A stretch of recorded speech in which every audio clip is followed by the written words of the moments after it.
প্রিয় শিক্ষার্থীবৃন্দ, তোমরা যে যেখানেই আছো না কেন, যত দূরেই থাকো না কেন, সবাই তোমরা সুস্থ আছো, সুন্দর আছো, এ আমার আন্তরিক প্রত্যাশা।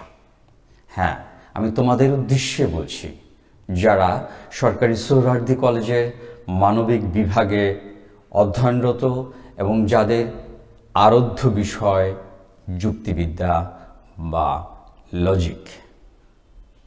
প্রিয় শিক্ষার্থীবৃন্দ, ইতোপূর্বে আমরা যুক্তিবিদ্যা সম্পর্কিত আলোচনা করতে গিয়ে পদ বা টার্ম এ সম্পর্কে আলোচনা করেছি।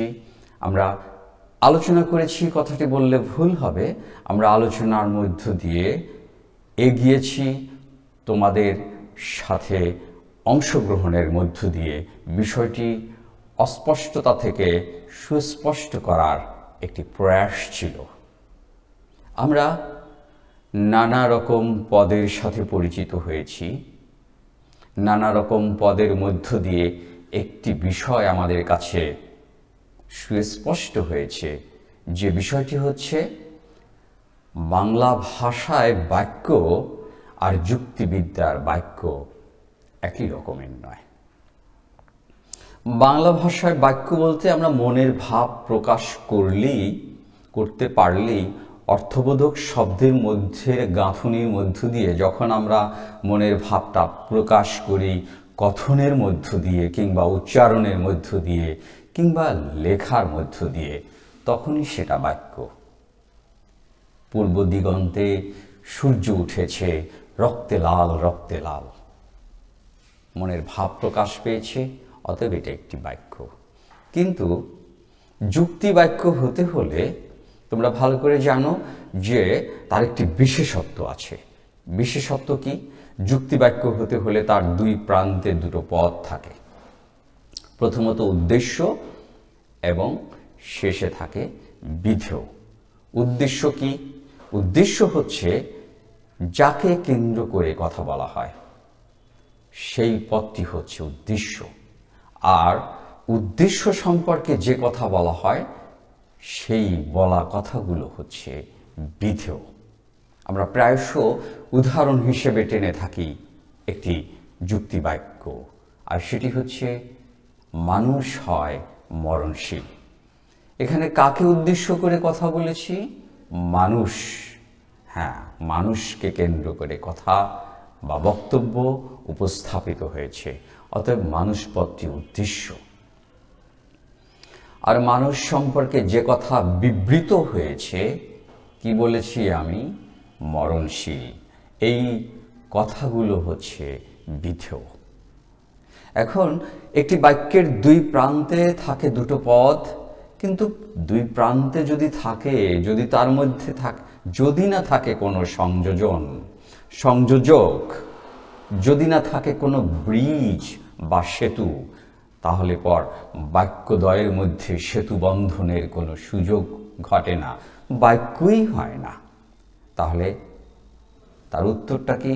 তার উত্তর হচ্ছে উদ্দেশ্য এবং বিধেয়র মাঝের যে শব্দটি ব্যবহৃত হয় যুক্তিবিদ্যায়, যুক্তিবাক্য গঠনের ক্ষেত্রে, হয় কিংবা নয়, সেটি হচ্ছে যুক্তিবাক্য। তাহলে আমরা সঙ্গত কারণে বলতে পারি যে দুটো পদের মধ্যে কোনো সম্পর্কের যখন ভাষাগত প্রকাশ আমরা করে থাকি, তখন সেটাকে আমরা বাক্য বলে থাকি। এখন এই বাক্য বা যুক্তি বাক্য যে নানা রকম ফের হয়, সেটার সাথে আমরা আজকে পরিচিত হব। আমরা ইতোপূর্বে গুণ অনুসারে, পরিমাণ অনুসারে যুক্তি বাক্য গঠনের ক্ষেত্রে যে বক্তব্য উপস্থাপিত হয়েছে, সেই পথ ধরে আমরা আজকে আরেকটু এগিয়ে যাওয়ার চেষ্টা করব। যেমন আমরা গুণ অনুসারে যুক্তি বাক্যকে দুটো ভাগে ভাগ করা যায়। একটি হচ্ছে সদর্থক, আরেকটি হচ্ছে নৈনর্থক। পদের যে শ্রেণীবিন্যাস করেছিলাম, সেখানেও তোমরা সদর্থক পদ, নৈনর্থক পদকে পেয়েছ, সার্বিক পদ, বিশেষ পদকে পেয়েছ। আমরা সেই সার্বিক পদ, বিশেষ পদ এবং সদর্থক নৈনার্থক পদের ব্যবহারের মধ্য দিয়েই আমরা সদর্থক যুক্তিবাক্য, নৈনার্থক যুক্তিবাক্য, পাশাপাশি সার্বিক যুক্তিবাক্য, বিশেষ যুক্তিবাক্যের সাথে পরিচিত হব। তার আগে কিছু কথা আমাদের বুঝে নিতে হবে। প্রথমত, আমরা জানি যে গুণ অনুসারে একটি পদ দুটো ভাগে বিভক্ত হয়ে থাকে। অর্থাৎ কোনো পদের মধ্যে যদি কোনো গুণের উপস্থিতি বোঝায় তাহলে সেটি সদর্থক বা ইতিবাচক পদ, আর কোনো পদের মধ্যে যদি কোনো গুণের অনুপস্থিতি বোঝায় তাহলে সেটি নৈনার্থক বা নেতিবাচক পদ। মনে করো মানুষ, সৎ, এই পদ দুটো সদর্থক। কিন্তু আমি যখন বলবো অমানুষ, অসৎ, অ বর্ণটি যুক্ত হয়ে যখন পদটি নূতন আরেকটি পদে রূপান্তরিত হলো, সেই রূপান্তরিত পদ দুটো হয়ে গেল নেতিবাচক তথা নৈনার্থক। তাহলে সেই পদ ধরে আমরা একটি যুক্তিবাক্যকেও আমরা গুণ অনুসারে দুটো ভাগে ভাগ করতে পারি। কিভাবে? সদর্থক যুক্তিবাক্য, নৈনার্থক যুক্তিবাক্য। আমি এখানে যুক্তিবাক্য কথাটি লিখিনি, স্থানের স্বল্পতার জন্যে একটু লিখে দিলে বোধহয় ভালো হয়। সদর্থক যুক্তিবাক্য, নৈনার্থক যুক্তিবাক্য,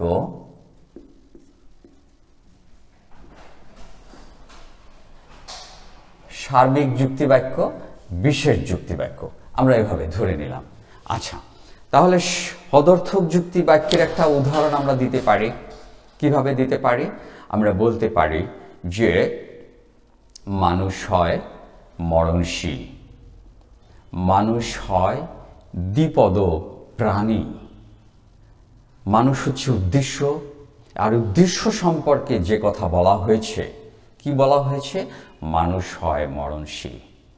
এখন কোনো যুক্তি বাক্যে যখন তার উদ্দেশ্য সম্পর্কে কোনো কিছু স্বীকার করে একটি যুক্তি বাক্য উপস্থাপিত হয়, কোনো একটি গুণ বা বৈশিষ্ট্যকে স্বীকার করে যখন যুক্তি বাক্যটি উপস্থাপিত হয়, তখনই সেটি সদর্থক যুক্তি বাক্য।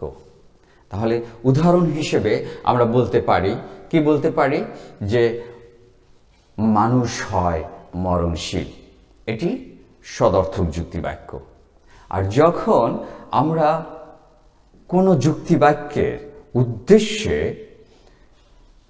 যে কথাটি বিধেয় আমরা পেয়ে থাকি, উদ্দেশ্য সম্পর্কে যে কথা বলা হয়ে থাকে বিধেয়, সেটা যদি হয় নেতিবাচক, অর্থাৎ যখন কোনো গুণ বা বৈশিষ্ট্যের অনুপস্থিতিকে স্বীকার করে আমরা যখন একটি যুক্তিবাক্য উপস্থাপন করি তখন সেটি হচ্ছে নৈনার্থক যুক্তিবাক্য। আমি যদি বলি কোনো মানুষ নয় চতুষ্পদ প্রাণী, তাহলে কি হলো? তার অর্থ হচ্ছে এখানে আমরা একটি গুণ বা বৈশিষ্ট্যের উপস্থিতিকে অস্বীকার করেছি। এখানে উদ্দেশ্য কোনটি? মানুষ। মানুষ সম্পর্কে যে কথা বলা হয়েছে, কি বলা হয়েছে? যে নয় চতুষ্পদ প্রাণী, অর্থাৎ এই গুণ বা বৈশিষ্ট্যটিকে অস্বীকার করে যখনই উপস্থাপিত হইল এই বাক্যটি, তখনই সেটি নৈনার্থক যুক্তি বাক্য। এখন তোমরা পাশাপাশি আরেক ধরনের আমরা যুক্তি বাক্যের সাথে পরিচিত হব। খেয়াল করো যে আমি লিখেছি পরিমাণ অনুসারে যুক্তিবাক্য। পরিমাণ অনুসারে যুক্তিবাক্য লিখতে গিয়ে লিখেছি সার্বিক যুক্তিবাক্য, বিশেষ যুক্তিবাক্য।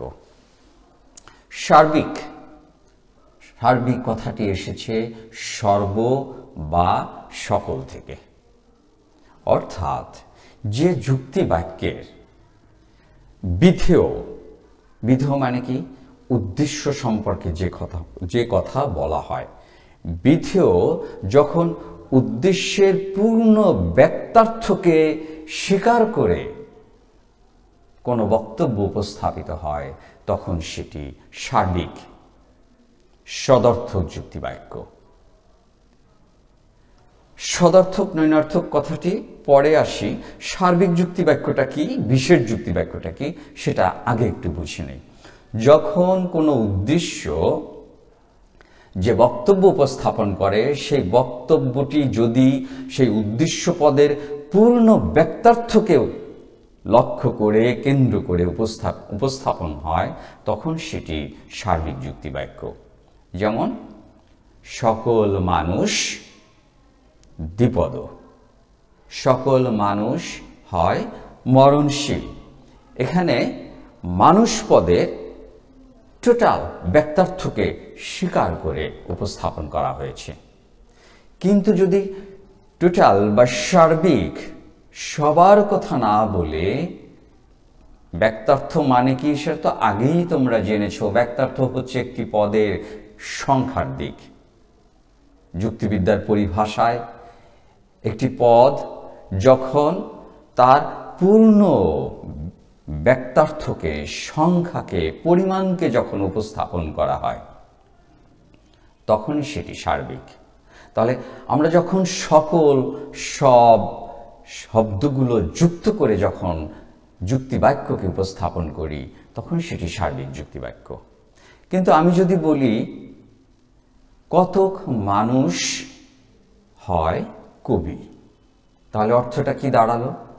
সকল মানুষের কথা, অর্থাৎ মানুষ পদের যে ব্যক্তার্থ, পূর্ণ ব্যক্তার্থকে অস্বীকার করে তার আংশিক ব্যক্তার্থ তথা তার আংশিক সংখ্যা বা পরিমাণের উপস্থাপনের মধ্য দিয়ে সেই মানুষ সম্পর্কে একটি গুণ বা বৈশিষ্ট্যের উপস্থাপন করা হয়েছে। কি সেই বৈশিষ্ট্যের উপস্থাপন? কি বলতে পারি? আমি এখানে উদাহরণ হিসেবে লিখেছি যে কতক মানুষ হয় কবি। অর্থাৎ টোটাল ব্যক্তার্থকে উপস্থাপন না করে যখন আংশিক ব্যক্তার্থকে উপস্থাপন করে আমি আমার বক্তব্যকে লিখেছি বা উপস্থাপন করেছি তখন সেটি বিশেষ যুক্তিবাক্য। তাহলে আমরা কি দেখতে পেলাম? আমরা দেখতে পেলাম যে যুক্তিবাক্যের রকম ফের বা প্রকরণের ক্ষেত্রে, প্রকারভেদের ক্ষেত্রে আমরা গুণ অনুসারে যুক্তিবাক্যকে দুই ভাগে ভাগ করতে পারি। নাম্বার 1 সদর্থক যুক্তিবাক্য, নাম্বার 2 নৈনার্থক যুক্তিবাক্য। না, ভুল বলেছি। গুণ অনুসারে সদর্থক যুক্তিবাক্য প্রথমত, দ্বিতীয়ত হচ্ছে নৈনার্থক যুক্তিবাক্য। ঠিক আছে, মনে থাকবে নিশ্চয়ই। গুণ অনুসারে, অর্থাৎ যখনই কোনো যুক্তিবাক্যে, কোনো বিধেয়ে কোনো গুণকে স্বীকৃতি দেয়া হয়, স্বীকার করে উপস্থাপন করা হয় তখনই সেটি সদর্থক। আর যখনই সেটাকে অস্বীকার করা হয় তখনই সেটা নৈনার্থক বা নেতিবাচক। তোমরা বাংলার চেয়ে বোধহয় ইংরেজি টার্মটি বললে পরে মনে রাখতে সুবিধা হবে। তোমরা তো ইংরেজিতে আবার চৌকস। সোজা কথা, মোদ্দা কথা, যেটা পজিটিভ সেটা হচ্ছে সদর্থক, যেটা নেগেটিভ সেটা হচ্ছে নৈনার্থক। কোন ক্যাটাগরিতে, কোন মানদণ্ডে এই বিভাজন? গুণ অনুসারে। আরেকটা ক্যাটাগরিতে বা আরেক মানদণ্ডে আমরা বিভাজন করেছি যুক্তিবাক্যকে, কি?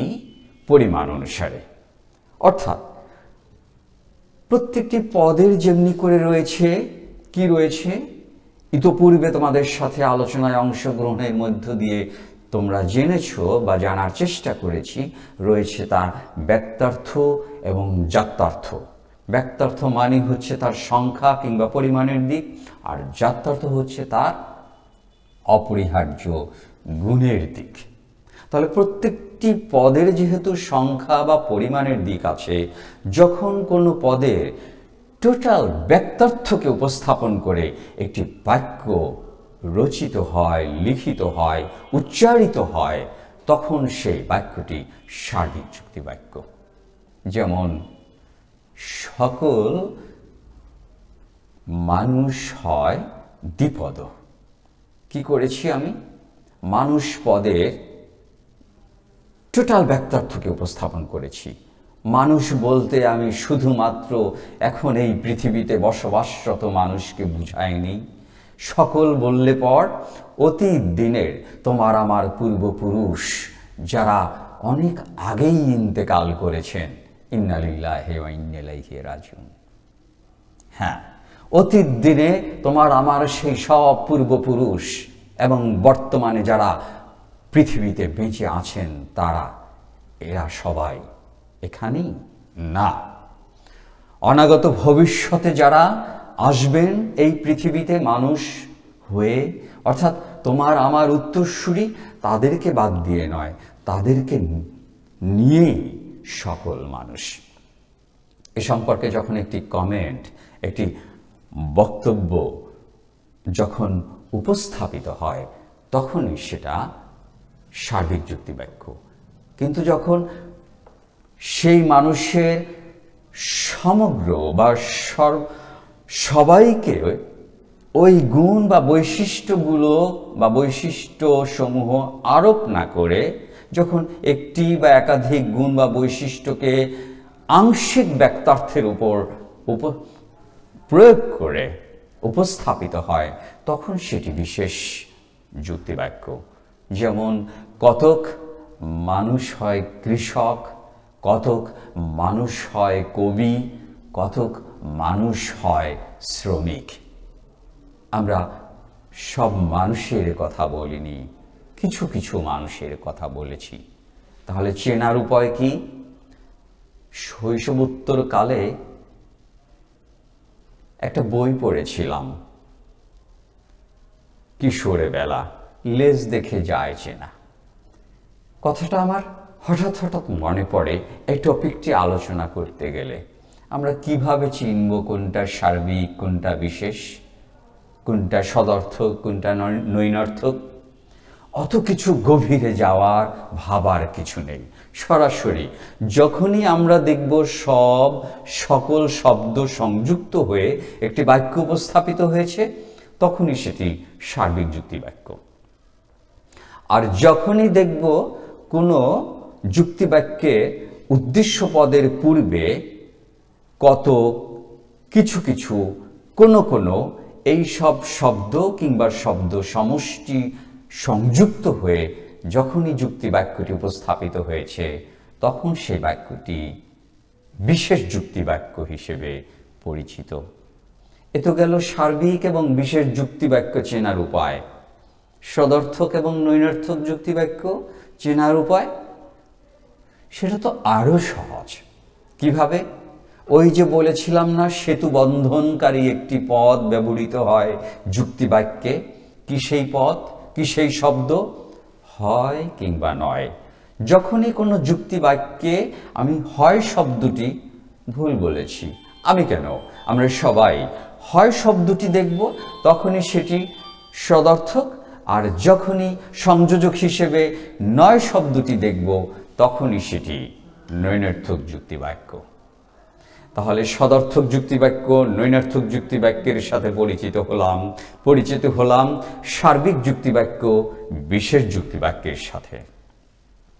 এবারে পুরনো কথা নতুন করে আলোচনা শেষে আজকে আরেকটু অগ্রসর হতে চাই।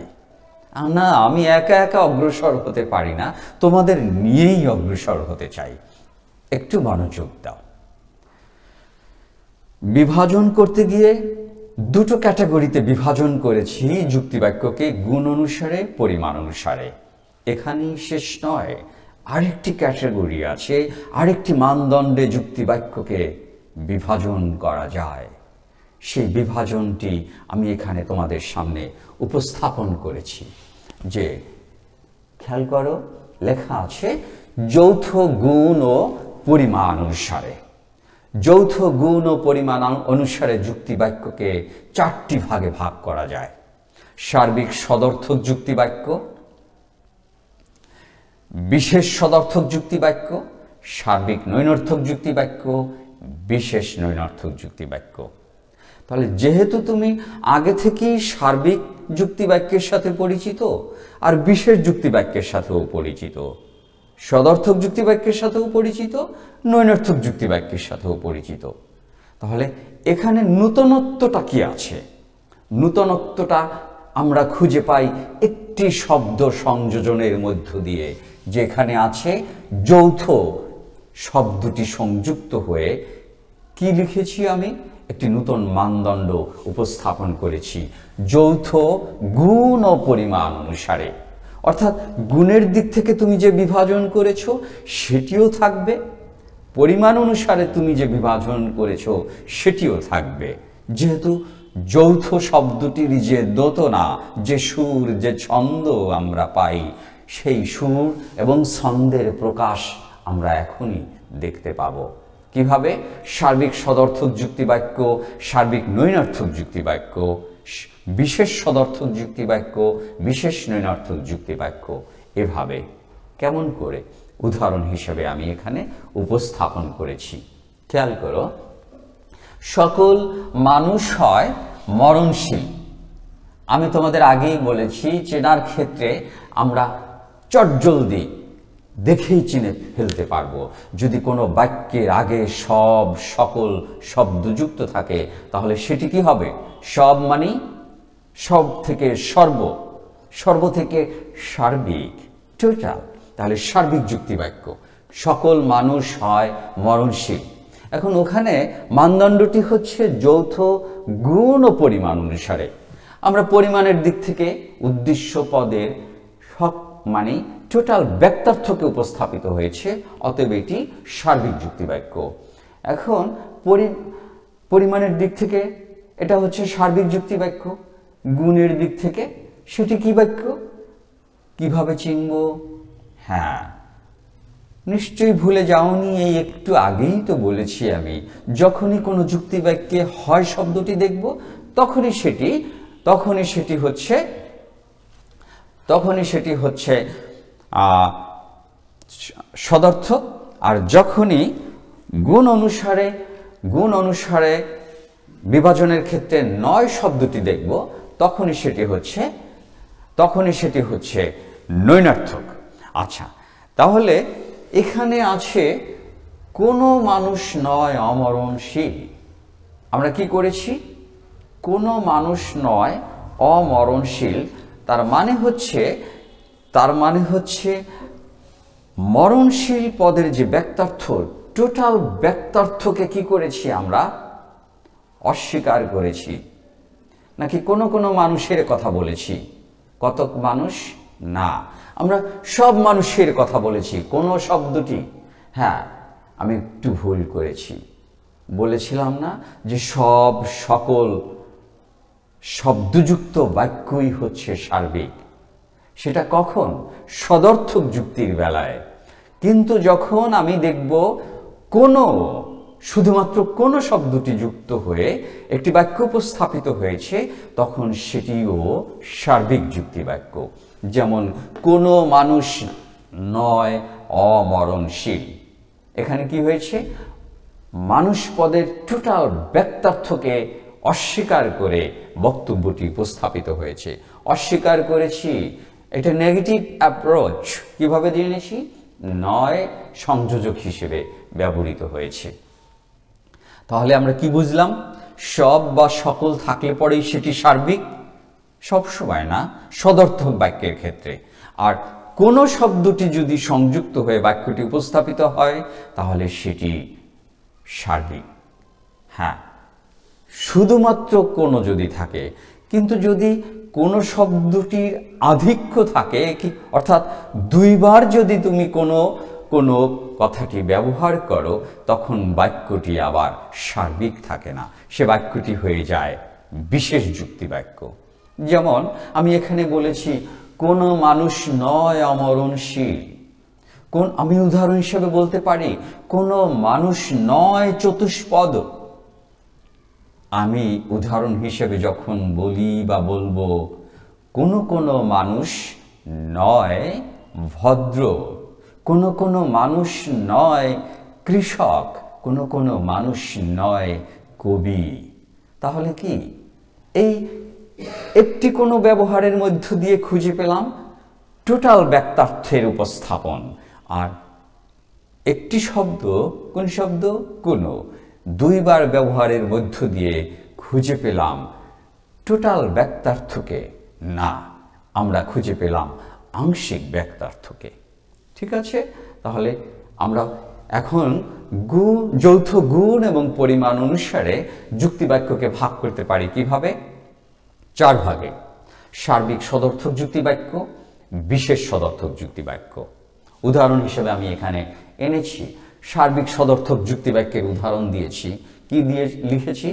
সকল মানুষ হয় মরণশীল। নেক্সট, তারপরে লিখেছি কোনো মানুষ নয় অমরণশীল। কোনো মানুষ নয়, তার মানে কি টোটাল বাক্যার্থকে অস্বীকার করে উপস্থাপন। এটা কি? এটা হচ্ছে সার্বিক নৈনর্থক যুক্তিবাক্য, যেহেতু নয় সংযোজক হিসেবে ব্যবহৃত হয়েছে। নেক্সট, কতক মানুষ হয় কবি। মানুষের সবার কথা বলা হয়নি, সব মানুষ কবি নয়। অবশ্য একজন কবি, বিখ্যাত কবি রফিক আজাদ বলেছিলেন আক্ষেপ করে, দেশে এখন কবি এবং কাকের সংখ্যা প্রায় সমান। যাই হোক, সে এক ভিন্ন প্রসঙ্গ। আমরা এখানে উদাহরণ হিসেবে টেনেছি কি? কতক মানুষ হয় কবি। তাহলে মানুষের সামগ্রিক বাক্যার্থকে, টোটাল বাক্যার্থকে উপস্থাপন না করে আংশিক বাক্যার্থকে, অর্থাৎ মানুষের অল্প সংখ্যক, কিছু সংখ্যক মানুষ যে কবি, সবাই যে কবি নয়, সেটা উপস্থাপন করা হয়েছে। এ কারণে আমি এখানে লিখেছি কতক মানুষ হয় কবি। নেক্সট, সবাই কি কবি? না। আমাদের দেশ কৃষকের, শ্রমিকের, আমারই দেশ গরিবের, নিঃস্বের, ফকিরের। বলি না? আমি না হয় নাই বা বললাম, শিল্পীরা তো বলেন গানে গানে, সুরে সুরে, তোমরাও বলো জানি।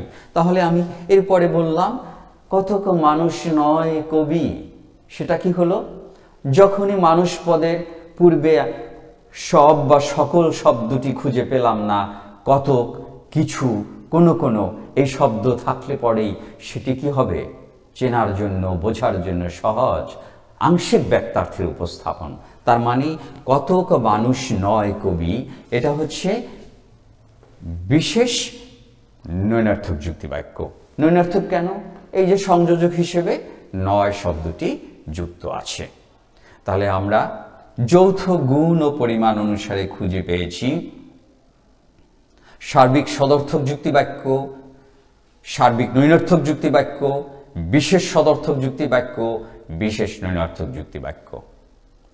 আমরা এত লম্বা কথা শোনার, ধারণ করার তোমাদের সময় কোথায়? যেহেতু তোমরা এই প্রযুক্তির উৎকর্ষ এমন মানে উচ্চতর পর্যায়ে সাধিত হয়েছে, সেই আধুনিক প্রজন্মের তোমরা যেহেতু কি বলা যেতে পারে উত্তরসূরি, আমাদের চেয়ে তোমরা অনেক বেশি অ্যাডভান্সড। সঙ্গত কারণে কত কিছুই না তোমাদের মনে রাখতে হয়। আমরা এত লম্বা কথা মনে না রেখে আমরা কয়েকটি বর্ণের মধ্য দিয়ে মনে রাখার চেষ্টা করব। কিভাবে? সার্বিক সদর্থক যুক্তিবাক্য মানে হচ্ছে এ যুক্তিবাক্য। যখনই আমি বলবো ই, তার মানে হচ্ছে সার্বিক নৈনার্থক যুক্তিবাক্য। আর যখনই বলা হবে আই যুক্তিবাক্য, তার মানে হচ্ছে বিশেষ সদর্থক যুক্তিবাক্য। আর যখনই বলবো ও যুক্তিবাক্য, তখন সেটি হচ্ছে বিশেষ নৈনার্থক যুক্তিবাক্য। তাহলে যুক্তিবাক্যের রকম ফের এ, ই, আই, ও। এ বলতে কি বোঝায়? এ বলতে বোঝায় সার্বিক সদর্থক যুক্তিবাক্য। ই বলতে কি বোঝায়? ই বলতে বোঝায় সার্বিক নৈনার্থক যুক্তিবাক্য। আই বলতে কি বোঝায়? আই বাক্য বলতে বোঝায় বিশেষ সদর্থক যুক্তিবাক্য। ও বলতে বোঝায় বিশেষ নৈনার্থক যুক্তিবাক্য। তাহলে যৌথ গুণ ও পরিমাণ অনুসারে যে যুক্তিবাক্যে বিভাজনটি উপস্থাপিত হয়েছে সেটি মনে রেখে আমরা পরবর্তী ক্লাসে আরেকটু বিস্তৃতভাবে জানার চেষ্টা করব, এই প্রত্যাশায় থাকলাম। তোমরা সবাই আমার ক্লাসে তোমাদের ব্যস্ততাকে একটু উপেক্ষা করে না হয় যদি সংযুক্ত থাকো, সেটা হবে আমার জন্য আনন্দের। ধন্যবাদ সবাইকে।